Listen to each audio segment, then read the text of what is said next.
সম্ভাবনা ছিল আগেই, এবার শুধু এলো আনুষ্ঠানিক ঘোষণা। এই বছর চ্যাম্পিয়ন্স লিগের সেরা খেলোয়াড় হলেন ব্রাজিলিয়ান উইঙ্গার ভিনিসিয়াস জুনিয়র। একই সঙ্গে জায়গা করে নিলেন চ্যাম্পিয়ন্স লিগের সেরা একাদশেও। এই সিজনে ভিনিসিয়াসের যে পারফরমেন্স, তাতে এই পুরস্কার জয় ছিল অনুমেয়ই। আর তাতে ব্যালন ডিওর জয়ে আরও এক ধাপ এগিয়ে গেলেন এই ব্রাজিলিয়ান। ভিনিসিয়াসের চ্যাম্পিয়ন্স লিগের সেরা হওয়া নিয়ে বিস্তারিত থাকছে প্রতিবেদনে। তাকে বল পাস দিও না, সে আমাদের হয়ে খেলে না। কয়েক সিজন আগেই ভিনিসিয়াসকে নিয়ে এমন মন্তব্য করেছিলেন কারিম বেনজেমা। নিজের হতাশা প্রকাশ করে ফোরলান মেন্ডিকে ভিনিকে নিয়ে এমন কড়া মনোভাব প্রকাশ করে। সেই বেনজেমা বর্তমানে রিয়াল মাদ্রিদ ছাড়লেও তার মনে জমা পড়েছে ভিনির প্রতি ভালোবাসা। আর সেখানে রিয়াল মাদ্রিদ চ্যাম্পিয়ন্স লিগ জয়ের পর ভিনির ছবি দিয়ে বেনজেমার post, Vini the Ballon d'Or winner. Neymar, বেলিংহামরা ভিনিকে বলেছেন বিশ্ব সেরা, অনেকেই তাকে দিয়েছেন ব্যালন ডিওর। এবার সেই পুরস্কারের সামনে এক ধাপ এগিয়ে গেলেন এই ব্রাজিলিয়ান। যে চ্যাম্পিয়ন্স লিগে পারফর্ম করে আলোচনায় এসেছেন, সেই লিগে এবার হলেন সেরা খেলোয়াড়। চ্যাম্পিয়ন্স লিগে রিয়াল মাদ্রিদের জয়ের নায়ক যে ভিনিসিয়াস জুনিয়র, তা নিঃসন্দেহে বলাই যায়। এবারের চ্যাম্পিয়ন্স লিগে কি করেননি ভিনিসিয়াস?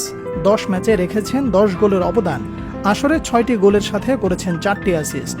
চ্যাম্পিয়ন্স লিগের নকআউট স্টেজে প্রত্যেক দলের সাথে পেয়েছেন গোল এবং অ্যাসিস্ট।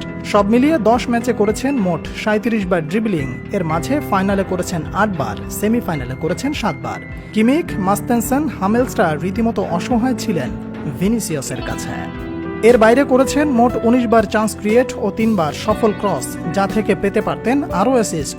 বড় ম্যাচে ভিনিকে থামাতে ব্যর্থ হয়েছে বিশ্বের নামিদামি সব ফুলব্যাকরা। একাই বাম দিক থেকে অত্যাচার চালিয়েছেন সবার উপর। এবার চ্যাম্পিয়ন্স লিগের শুরুর দিকে ম্যাচ খেলতে পারেননি ভিনিসিয়াস। ইনজুরি না থাকলে গ্রুপ পর্বে খেলতে পারতেন আরও 3 ম্যাচ। আর সেখানে হয়তো ছাড়িয়ে যেতে পারতেন সর্বোচ্চ গোল করা ইংলিশ স্ট্রাইকার হ্যারি কেইনকে। এর বাইরে অ্যাসিস্টে আছেন 2 নম্বরে, তালিকায় তার উপরে শুধু সাবস্টাইজার ও বেলিংহাম। এমন ভিনিসিয়াসকে সেরা না বলে উপায় কি? কোপা আমেরিকা দলে এমন ভিনিসিয়াসকেই চায় সমর্থকেরা।